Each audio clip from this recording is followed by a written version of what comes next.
Alright, we're back, and we're still looking at this case of Santa Cruz del Azote, and we're saying, man, climate change is just not going to be pretty for this place. As sea levels rise, it's going to become a more and more difficult place for people to live. We've already talked about the fact that mitigation strategies aren't that great. We've already talked about the fact that adaptation strategies are, if anything, worse. Well, kind of the only thing left on the menu here is geoengineering. Oh shoot, does that make geoengineering our last hope? Oh man, I don't know, it's a little bit sci-fi. I mean, in case you don't know what that word geoengineering means, I mean, it's kind of this idea of actively manipulating the climate system in order to prevent the climate from changing, or to reverse climate change, or at least avoid the worst of the climate change or whatever. But I mean, this is actually like trying to engineer changes on the Earth itself to make a difference. And broadly speaking, there's going to be two main types of geoengineering, so-called solar radiation management and carbon cycle engineering. Now, as it happens, we're not going to get through everything I want you to know about geoengineering in this lecture. In fact, we're not even going to completely get through solar radiation management in this lecture, but we're going to hit a good stopping point about this basic strategy before in the next lecture we spend more time on the geoengineering solutions. So, if I were to think a little bit more about what we could do about global warming from like a almost science fiction kind of sense, well, we could use this idea of solar radiation management. It's a type of geoengineering solution that refers to efforts to engineer a reduction in the amount of solar energy absorbed by the Earth. I mean, that would be another way of exerting some kind of negative radiative forcing on the climate system to possibly counterbalance what we do to have a positive radiative flux, a radiative forcing. This could involve actually changing the amount of radiation from the sun that actually reaches the Earth. We're not going to talk about that till next time. Or we could do things like change the albedo of the Earth and get more of the radiation that does get to the Earth from the sun to be reflected back out into space so that less of it is used to increase the temperature of the surface of the Earth and thereby this atmosphere of the Earth. Well, okay. I hesitate to use words like practical to talk about geoengineering, but as such things go, these are by far our most practical options. As you're going to see, there's going to be worse ideas. But as such things go, solar radiation management is not the world's worst idea. In fact, let me give you 3 ideas about ways that we could do it. Here, they're numbered here with these light bulbs, okay? Our first idea is we could find ways to inject sulfur dioxide, SO2, into the stratosphere. Now, we're already putting a lot of SO2 into the atmosphere, or we put sulfur in the atmosphere and it makes SO2. It comes from coal-fired power plants. But that's not what we're looking for here. What we mean is up into the stratosphere. Up in the stratosphere, at heights from like 11 to 50 kilometers, keep in mind, there's no weather up there. There's no clouds and precipitation and so on, which is a useful thing if we're putting sulfur dioxide up into the atmosphere. Because here's the deal, sulfur dioxide is water soluble. It washes out with the rain. In fact, that's part of the story of acid rain. If you inject the sulfur dioxide aerosols into the stratosphere, they can be there for many years. Why would we want to inject sulfur dioxide in the atmosphere? You might remember the sulfate aerosols are very reflective. They have a very high albedo. So much like the global dimming effect is actually reflecting more radiation away from the surface of the Earth, by having sulfate aerosols in the troposphere, we'd be reflecting radiation off of sulfate aerosols in the stratosphere, and that would exert a negative radiative forcing. And that is not something we invented. Nature does this. It's called volcanoes. Volcanic eruptions inject enormous amounts of sulfur into the stratosphere, which quickly becomes sulfate aerosols.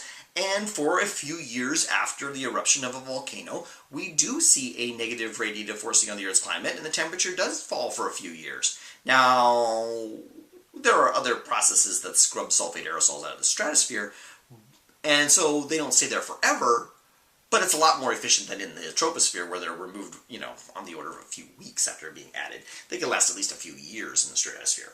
So this is something that could work. It happens in the natural world. Another idea, we don't even want to think about what it would all involve. We'd have to have fleets of aircraft scattering sulfate up into the stratosphere. I don't know how we would decide any of that as to how to do it or who would have the authority to do it, but it could be done. It would work. A second idea about solar radiation management would be about changing the reflectivity of the clouds that we get. Now, you might remember the indirect aerosol effect. where we were adding aerosols to clouds over the ocean inadvertently through the exhaust from diesel-powered ships, but it was changing the albedo of clouds, and more radiation was being reflected off the surface, off the tops of these clouds, exerting a negative radiative forcing on the surface of the Earth. One could envision this could be done. In practice, it wouldn't even have to be something exotic that you add to the atmosphere to make more aerosols. The most commonly proposed option here is to actually use sea salt. They envision these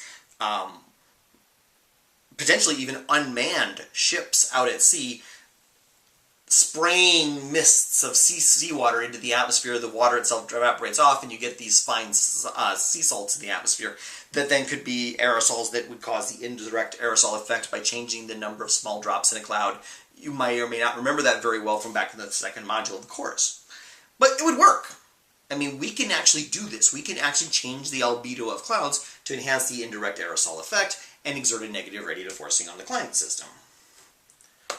Another way to do it is to not worry about what's going on in the atmosphere and change the albedo of the surface of the Earth itself. Now, this is kind of a neat idea. It's this idea that there's an awful lot of built infrastructure in the world, and all you'd have to do is make these materials have a higher albedo, make them more reflective, and you would result in a cooling of the surface of the Earth. It's usually envisioned as being like roofs. Make roofs out of a white material instead of out of a brown material or a black material or whatever. Especially like the very, very wide, expansive roofs of like factories or big box shopping stores or whatever, or schools, where you have these very large black asphalt roofs.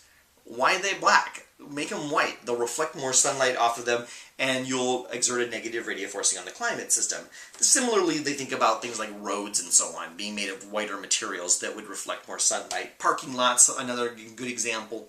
To some extent, we already do this. I mean, at most tropical locations, roofs are already made of a white material because it reflects more sunlight and just keeps the building cooler. But the whole idea would work too if you just, in general, did this around the world and made more of the surface of the Earth whiter and had a higher albedo. You could actually meaningfully influence the radiative forcing of the Earth. So, I mean, that's actually just 3 options of solar radiation management. We'll see more in the next lecture. But I want to address this at a more fundamental level, and that is, would this work? I mean, could we actually influence our climate system in this way? Well, the physics is good. The physics are good. I'm never sure which word to use there. The physics are good. These plans would, in fact, decrease the temperature of the Earth if they were done on a large enough scale and for a long enough period of time. Whether you're talking about spraying sulfate aerosols into the stratosphere, or modifying clouds, or changing the albedo of the surface of the Earth, this would work. You could do this. We don't. There probably is reason for that. And that's because there are also disadvantages to a strategy like this.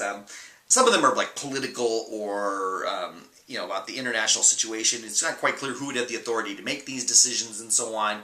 As we're going to see in the next lecture, none of these solutions are perfect in terms of how they would affect the climate system. Solar radiation management plans, though, all have one fatal flaw, and that is they're really only focusing on adjusting the temperature of the Earth. But temperature increases are actually only one of several possible ways in which the climate is changing, right? We've already talked about changes in the distribution of precipitation and changes in the monsoons and so on. This doesn't take any of that into consideration. We're just trying to keep the mean temperature of the planet where it was. So that's kind of a limited strategy there. Bigger, there's this issue that these solar radiation management plans kind of create more problems. For example, we often see the case that when there's a volcanic eruption that adds a bunch of sulfate aerosols to the stratosphere, we get also a global change in the distribution of precipitation. Often, for example, the monsoon of India is radically different after a volcano. If we inject sulfate aerosols into the stratosphere, we are accepting the risk of a global precipitation change. So if, like, the United States unilaterally started putting aerosols into the stratosphere to try to cool the climate system, we are intrinsically saying we accept the risk that we may be changing the global precipitation patterns, which have to do with, like, how water is available to 1 billion of the Earth's residents. That's not good, okay? We need to be very, very careful about that, and you can see, at least at the present time, we are not doing that, because we aren't really ready for that risk. There are very large political and international consequences due to inadvertent climate changes associated with geoengineering efforts. By and large, deliberate environmental changes as a way of influencing international policies are a violation of they're war crimes, strictly speaking, under the United Nations, although it doesn't necessarily mean that there's an actual act of war. But you can't use the environment as a way of imposing your will on other countries. The example that's often used, if you go to web pages about how this works, is, like, you can't go and hold panda bears hostage to make China do something, right? We can't send SEAL Team 6 out into the jungles of China, out into a bamboo forest, to hold a gun to a panda bear's head and tell them they have to go deal with North Korea. Okay, that's a violation of international law. And in the same way, we can't, like, hold other countries hostage to inadvertent climate changes associated with things we choose to do. Okay. So there's a whole legal framework that makes these solar radiation management strategies a problem in ways that they're not a problem from the point of view of physics involved. So solar radiation management schemes, really though, the problem here is that the solar radiation management schemes are really only hiding the problem of global warming. They're basically just finding a way, they're saying let the climate get warmer due to greenhouse gases, and we'll find this way to reduce the total temperature. Well, but we still have all those greenhouse gases in there. We're really just sort of hiding the problem. And if we ever stopped applying these techniques, if we ever stopped putting sulfate aerosols in the stratosphere, the temperature would rebound quickly. And that would be another climate catastrophe. So these are not great solutions. It turns out, from the point of view of climate change and climate change policy, solar radiation management has a core problem. As long as we are increasing the amount of greenhouse gases in the atmosphere, these kind of geoengineering strategies would have to be continually operated and continually strengthened. We'd have to add more sulfates to the aerosol, to the stratosphere next year than we did this year, and it'd have to be even more after that. As long as we continue to burn fossil fuels, we would never. That would be a continual process of running to stay where you are, and that is a bad policy. Then, just to keep the climate system stable, we would be continually increasing our efforts to stabilize the climate system. So solar radiation management schemes are kind of a tricky business in the world of climate policy, because the truth of the matter is they would work. Well, they would address the temperature problems anyway, but they're not a great option with regard to like what they would mean for precipitation changes and so on. And since we already aren't all that thrilled with the impacts of things like sulfates in the aerosol, sulfate aerosols in the atmosphere, and we're not loving what we do now when it comes to like acid rain and so on. We certainly aren't going to love it when we're doing it on purpose. Can't we do better? Surely there's a better way to do this. And we'll start talking about some more thinking we could do about geoengineering next time. But in the meantime, let's answer, I think it's about 3 more questions. Solar radiation management schemes attempt to reduce the net flux of blank radiation at the surface of the Earth. Is it shortwave or longwave? I didn't actually use that word in this lecture. I did use a word though to describe the type of radiation. I'm just trying to see if you can generalize the idea. Make a choice from those 2 options and get a little feedback before you move on to question 10.